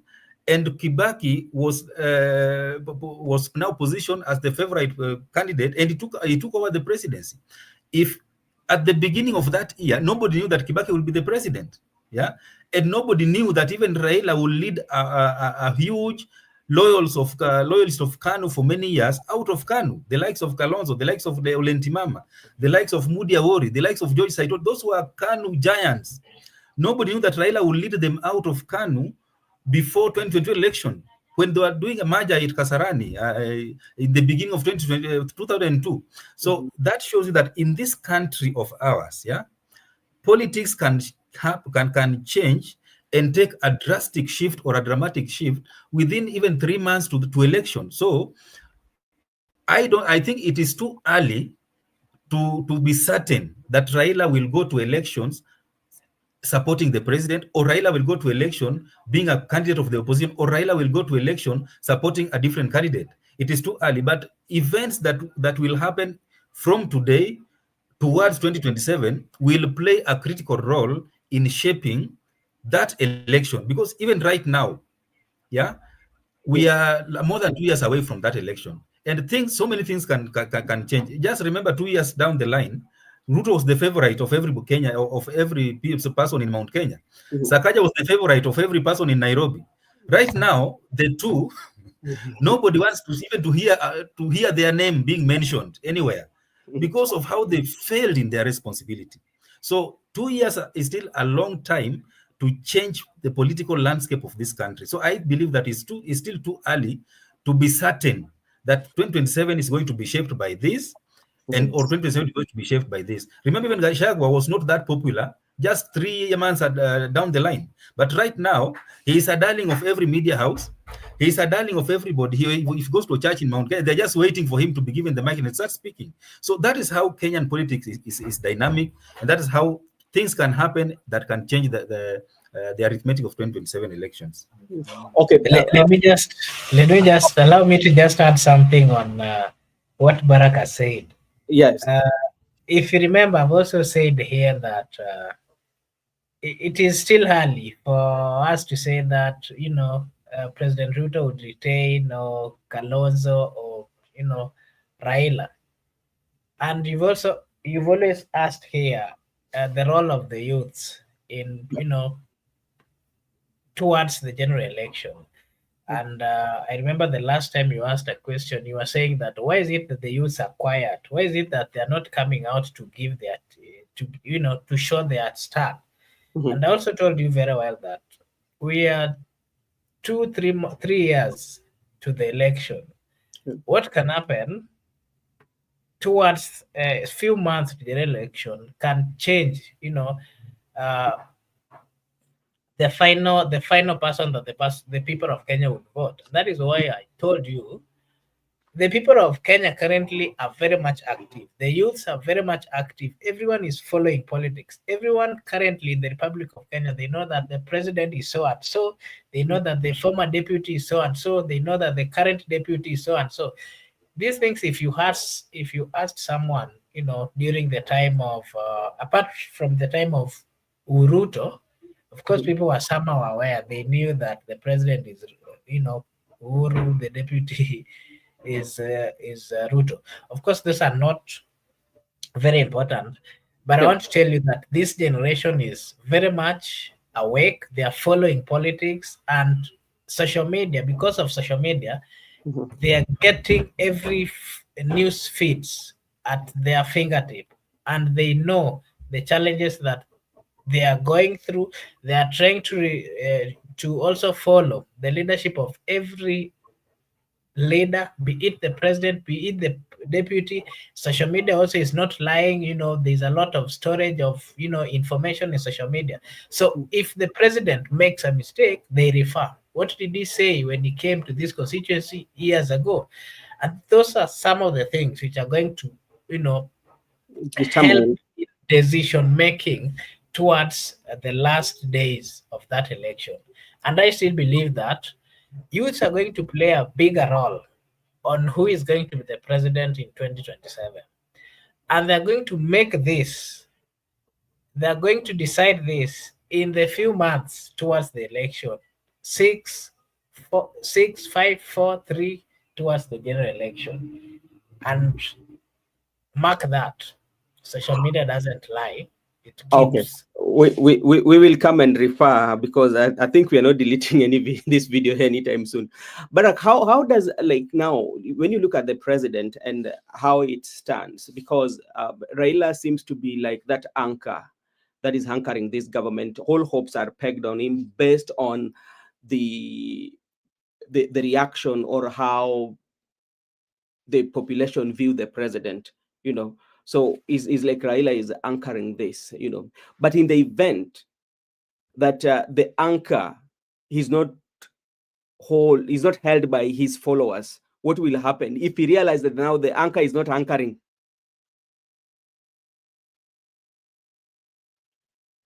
What will happen?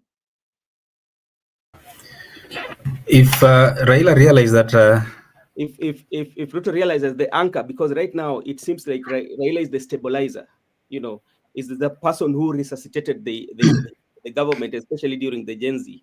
Is the person who came, and how, when you look at the relationship between the public and the president, you've talked about it within Sakaja, with the Nairobi people, like Raila is the person that is shielding it. So just in case if something happens that it collapses, what happens? That's why I'm saying it's too early, because those are dynamics that can happen in politics. So if something, well, what I know that Ruto is also a politician, and he's the president. He knows that the ground is so hostile against him, and he wants to secure his second term. I can assure you that he's not going just to sit somewhere and wait to be bundled out of office in 2027. He's going to ensure that he try as much as possible as a politician to win his second term. So that's why I'm telling you, even those people that you are seeing on the other side, with the time, as we approach 2027, you might see political realignment that will even shock you. Because if you have been in Kenya and you've been following politics in this country, you will not be shocked by this politician. Remember how Alfred Mutua was behaving towards 2022 elections, and how what he was saying about the then UDA candidate, President Ruto, right now. And when he shifted allegiance from Azimio to Kenya Kwanza alliance, what did he say? He said that he believes that now Ruto is the best person to take over from President Uhuru Kenyatta. And that was the most unlikely move that many people expected. And because of interest, politics about interest, yeah? So even I can assure you, people who are castigating Ruto are from this other side. As we draw closer to 2027, I can assure you, Ruto will seek alliance. Even if Raila walks away, he will seek alliance with other people, and I can assure you they will join him. Because there are people who are not joining him because Raila is there.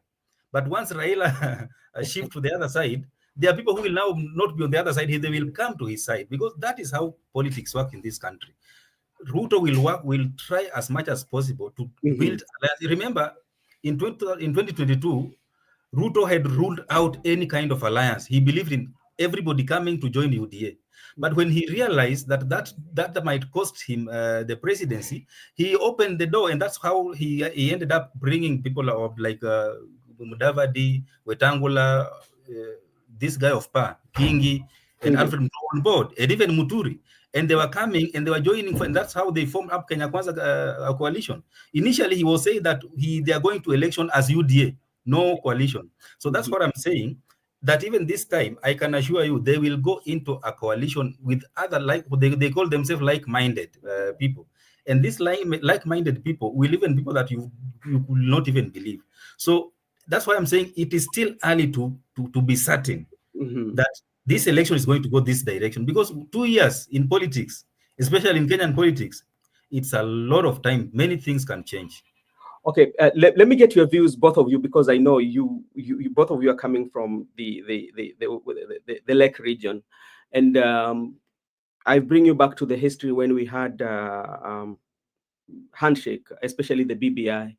Uhuru Kenyatta was praised so much, and there's some development that Uhuru Kenyatta brought to the area. And right now, if you listen to some of members, especially from the Lake, castigating even what Uhuru Kenyatta did, because what we know, Uhuru Kenyatta brought in development but did not make appointments that President William Ruto has made. When you look at the appointments that were made by, when you look at the development that was brought by former President Uhuru Muigai Kenyatta, and the appointments that are made by the president, which one outweighs the other?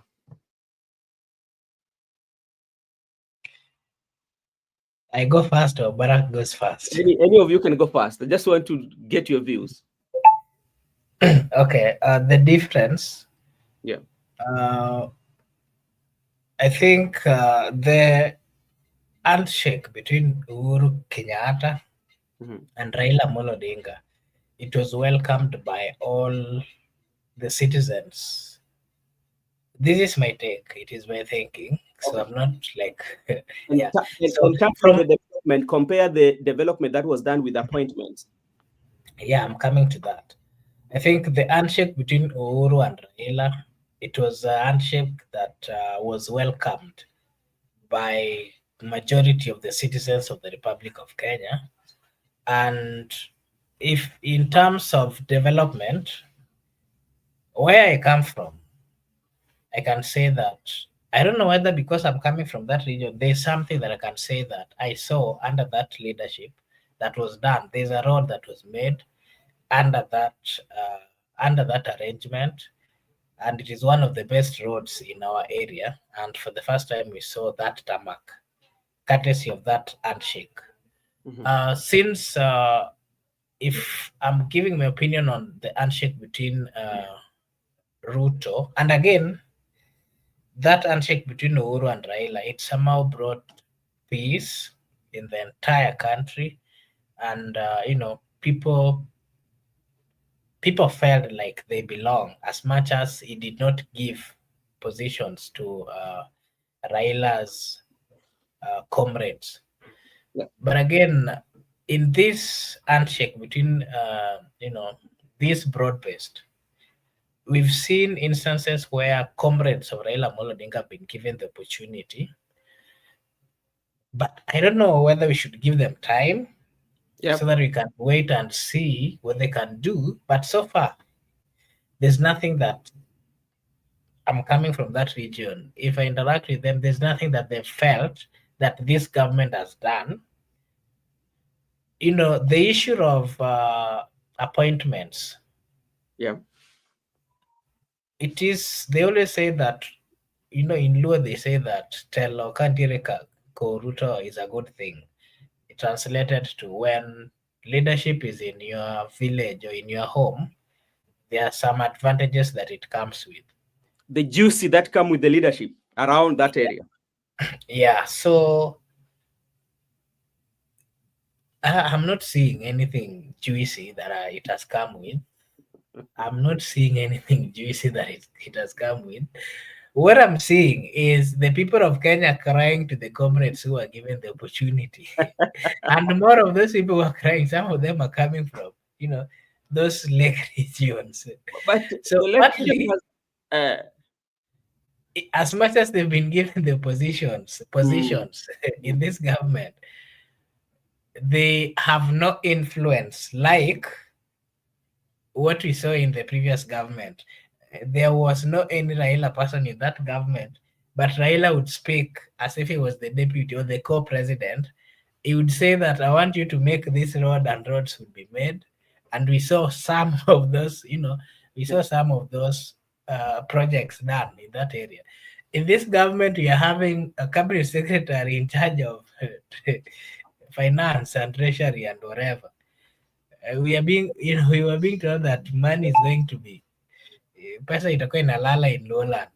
Anyway, those are political comments. So to me, maybe if we give them this government the broad-based time, and if we give them time, possibly we might see something positive coming out of that. Of course, we also understand that since they got to government, they haven't really, it hasn't been long. And they also got into a government when there were so many issues. The government was telling us that they didn't have money, and then there were problems with the finance bill. What I can say is that we give them time, and towards the end of this term, we would be in a good position to evaluate and to say that this government of broad-based, from the time they started up to now, this is what they've done. That is what I can say as per this time. Maybe Barak, you can also give your view on that.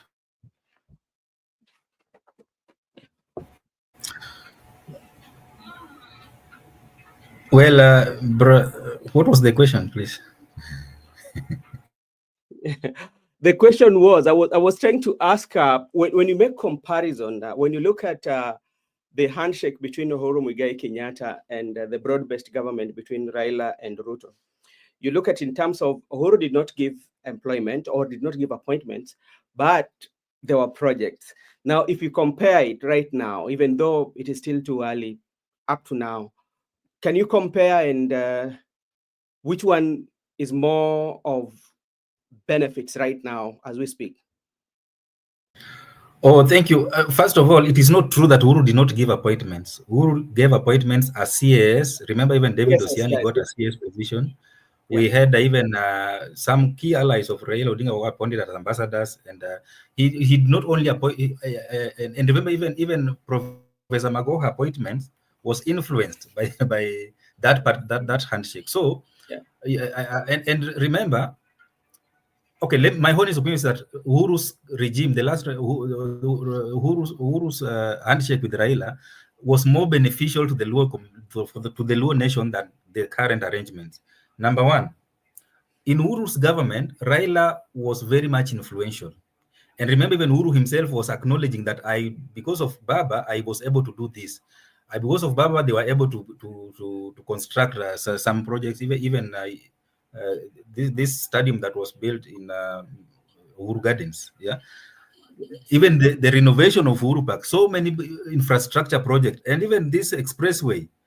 You remember, Uhuru was acknowledging the contribution of Raila to the success of his government in the last term or in his last term in office. This current government, even if you are the deputy president, Farouk Kibet is more influential than yourself because of how people have strategized and how people are positioned themselves in this government. I can assure you, even Oscar Sudi is more influential than the deputy president in this current government.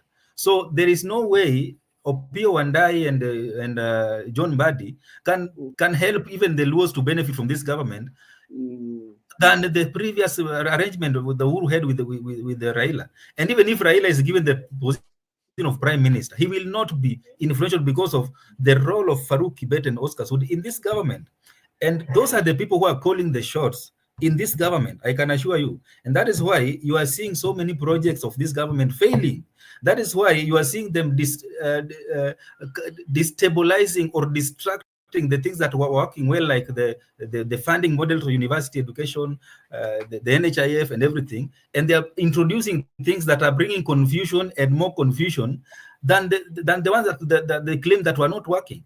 So a government that is led by a PhD holder and people who are very much influential are illiterates, I can assure you nothing much can happen from that government. And that is why any arrangement with this government, just go there and play dumb for you to survive. Because if you don't play dumb, you'll be forced out. I don't know if you usually see people, Kenyans complain every day, but Farouk Bed keep on arranging people in Ruto's meetings, even telling the deputy president, can you sing this way? Can you stand here? Can you do this? That is not how a government can work effectively. That's my opinion. Thank you so much. This is what I agree. This PM thing, I think learned friends like Barack should not even mention it. But it's something in the public domain. How can you not mention it? Because it is in the public domain, even though we know, like it has to go through referendum, and it tells you how the people who are closer to DP are trying to keep Raila so much close so that they don't want him to be loose, to not to be occupied. That's why they're saying now they've realized that, for their policy, we must not be fooled by politicians. Makubura, you have something to say? Let me just respond to that before you involve Makubura. Yeah. The personality of Raila Odinga, even if you give him a job of a toilet cleaner, he will make that position to be so powerful than even that position of the deputy president. For example, under Uru's government, Raila was very powerful. He was having all the trappings of power. He was having a convoy more than of William Ruto then. What position was he holding in that government? So when we use examples of a prime minister, then Eric started, now we want to capitalize on that. You are not getting the point. The point is, any position Raila is given anywhere, he makes that position to be more powerful than even the presidency. If you go to with Raila to a function, and you are told that the deputy president is Kithure Kindiki, professor, and you are told that at Raila Odinga maybe is a secretary to Kithure Kindiki, who will you feel is more powerful than the other person? Yeah. So Raila Odinga is someone who makes any position that given to him or even his presence to be more powerful than those who are in power, actually in power. Makubura, do you have anything to add? Maybe what I can say is that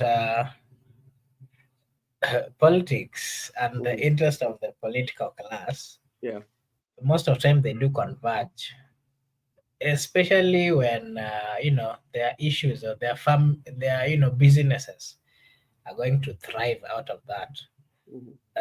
There's a comment that I've just read here about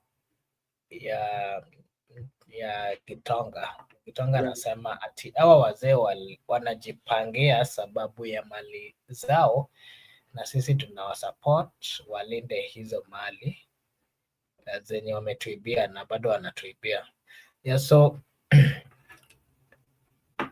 me, if I do my analysis, more of what we've been seeing, more of the alignments that we've been seeing, actually, even those people who have been supporting governments, those who have been donating money so that the political class can use that money for campaign, they always give, but they want something in return. It's like you are entering into a treaty with them. You tell them that, yes, I'll give you maybe 1 billion for campaign, you'll give me tenders. And that has always been the narrative, that has always been the lifestyle of the political class.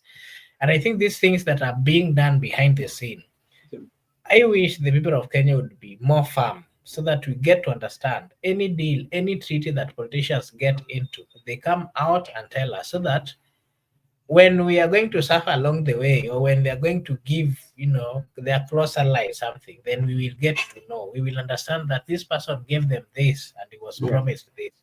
Okay. That way, we will have a position, or we will have some power to do away with the corrupt dealings that we see between the political class giving their close allies or business people tenders which are not, very open to the people of Kenya. Okay. Gentlemen, I will take this opportunity to thank you so much for taking your time to be with us. I'll not forget to also thank the members of our team who are in the comment section for engaging us throughout these 2 hours. It has been a long journey, and we don't take it for granted. We thank you so much, Asility TV. Thank you so much, Annie. Thank you so much for coming, Brenda. Thank you, Gibson Connor. Thank you so much. Mr. Gitonga also. Thank you so much. Peter Kimani. We are very, very, very much grateful for your time to be with us on this conversation. And we really, really appreciate big time. Tomorrow, too, we will be having a show, and kindly join us and let's share the conversation of this country. Let us learn together, because I believe in learning and I believe in making progress. We can only make when we have a conversation. And to anyone who is new on this channel, kindly please subscribe and be part of the team, and we will appreciate you so much. To our new subscribers also, thank you so much and welcome on board. This is Brother Benson, where your opinion counts. Let me take this opportunity to give Mr. Makobura to say his last remark. Then Barack will also say as we close the show. Thank you so much. Oh, Gypsy Connor is asking what happened to your guest. Maybe you'll give a clarification on what happened to the guest. Professor was supposed to come today, but he called me at around 6. It was around 5 a.m. in the morning, Kenyan time. And he told me he's meeting somebody today at Monday. No, he was meeting with somebody on Wednesday today at 6:30 p.m. So that one was not going to be possible with our show. So he promised to come on Friday at around 7 p.m. Kenyan time. So he communicated. That is why we had a change of the program. And thank you for noting that. And thank you so much, Gibson Connor, for that. Okay, thank you. My last remarks would be to just remind the people of Kenya that we have options. I believe we have options. I'm that person who is going to, offer our options. And the options are very many. They have come out. They are very clear. They're saying they want this thing and they are going. I want to remind the people of Kenya that let us not use our emotions, or those things that we've always used when we are making choices like who is going to lead us at the presidential level, at the governor level, at the senator level, because these things translate. When we give an opportunity to someone who is not leadership oriented, or someone who is not a leader, then what we get as a people is we suffer for a whole term, 5 years. And again, remember, these people, they enjoy that power, and they might use their power again to rig themselves in the for second term. So we have to be very keen. Let us analyze. Let us live. Let us drop the tribal thinking, the emotions. We can do it. Let us not give a chance to a leadership that do not recognize the citizens. Let us not,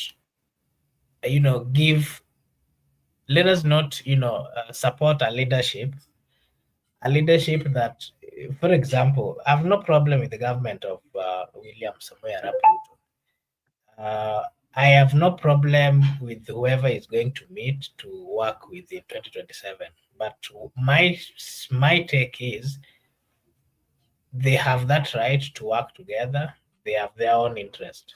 But as a people, while supporting them, let us not view them as people who are coming either from our areas or people that we've been with.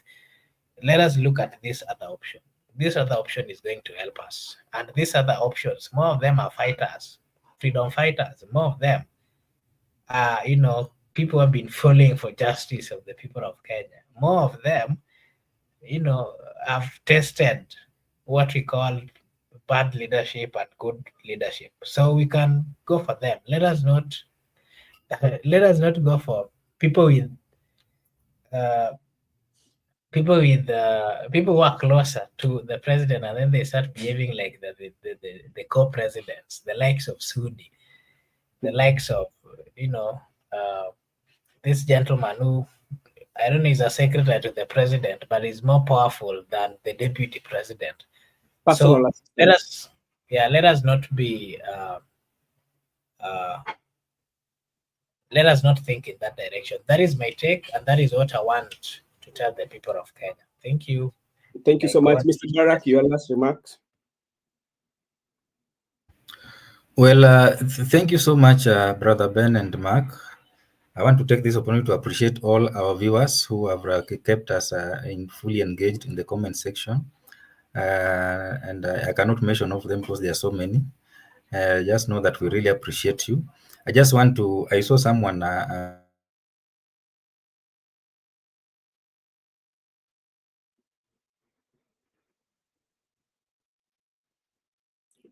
Barak Istar, internet ya Barak imeleta shida. Let's wait for.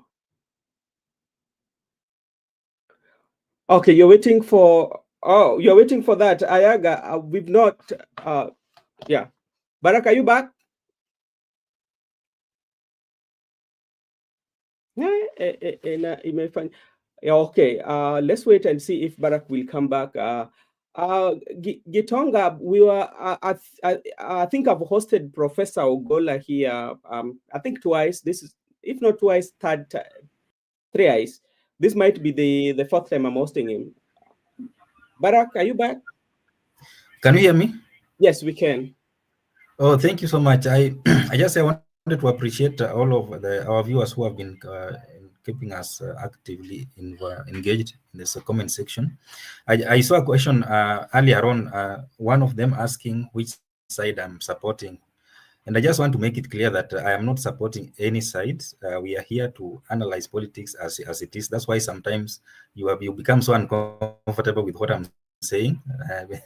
And sometimes you see that I'm saying what you want to hear. Because, as analysts, we do not just tell you what you want to hear. We tell you the truth as it is. That's why you find sometimes you can feel that what I'm saying is not going well or going well with you.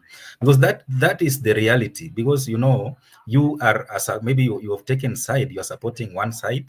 And I am here neutral. I am seeing faults in either side. I can analyze every individual because I can see strengths and weaknesses from both sides. So that is how it is, and it is what it is. So we beg your pardon when you feel that we are not saying what you want to hear, because that is the work of professionals. We don't just tell you one side so that we make you happy, but we tell you also alternative side so that you also see. And this is what we are doing. Even when Ruto was vying and Raila was vying, we are telling them this is what is going to come. And people said, please get off with your analysis. And that we are here, we are where we are predicting will be. So takes expert opinion very seriously. You remember during AU campaigns, experts were telling Raila that Raila is not going to win because of ABCD.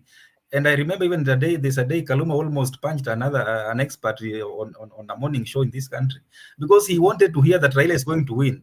And if you tell you that based on this underlying circumstances, it is not possible until the election were over. And now they're saying, oh, we tried our best. No, election, experts can foresee some things that a supporter cannot see, because you are blinded by your support for an individual, and because of your emotional attachment, you might not be able to see the other side. But if you're an expert and you are neutral, you'll be able to see both sides of the coin, and you'll be able to analyze objectively and say that if these things go this direction, this might be the outcome. And I can assure you, this has been happening in this country, and I think it is time Kenyans can take their time and listen to expert opinion and stop listening to politicians, because politicians will just play with your emotions. They will whip your emotions because they want you to be happy and to listen to what you want to here. And at the end of the day, you vote for them. And once you vote for them, now they remove the mask. And now you see the real them. But experts who are objective will always tell you both sides, so that you make an informed decision that later on you will not cry foul. So thank you so much for your time, and keep following this channel. Okay, Barak, thank you so much. Laban Misiani is just maybe Brother Benson, before we let Barak go, I don't know whether you had never told our viewers that Barak is a professional political scientist. I don't know whether you know, we have to recognize profession and the seniority. Yeah, is our senior here. So in terms of, we know. Laban Misiani, thank you so much for coming. We are doing fine. Just let us know how you are doing. We are almost closing. Pass my greetings to MC Makobura and Barak. Barak, your greetings from our good friend Laban Misiani. I hope the greetings are well taken home. And to everyone who has been supporting us, especially this channel, we always thank you so much for your dedication. We always thank you so much for your time. We've learned together. We've traveled together, or we say that we've talked together. We've talked of so many things, and we've built that friendship. Even though it might be a social media friendship, but sometimes it's refreshing to see those whom we know by their names commenting and saying hi to us, and we're saying hi to you, and also letting us know where you're watching us from and how you are doing. And that's how family is all about. Thank you so much, and we are praying for God to bless you in everything that you do. And once again, and for last time, I say we really appreciate you big time for your dedication. 2 hours of your time for us. 2 hours of your time for us. It's not something that we take for granted. We really appreciate you, and we say big thank you to you. Continue supporting us so that we can grow, and we really love you, and we really adore you, and you are part of us. Without you, we are not people. And thank you so much for your support. Thank you. We always say thank you so much for your support. May God bless you, and see you tomorrow. Same time, same place, with the same panelist.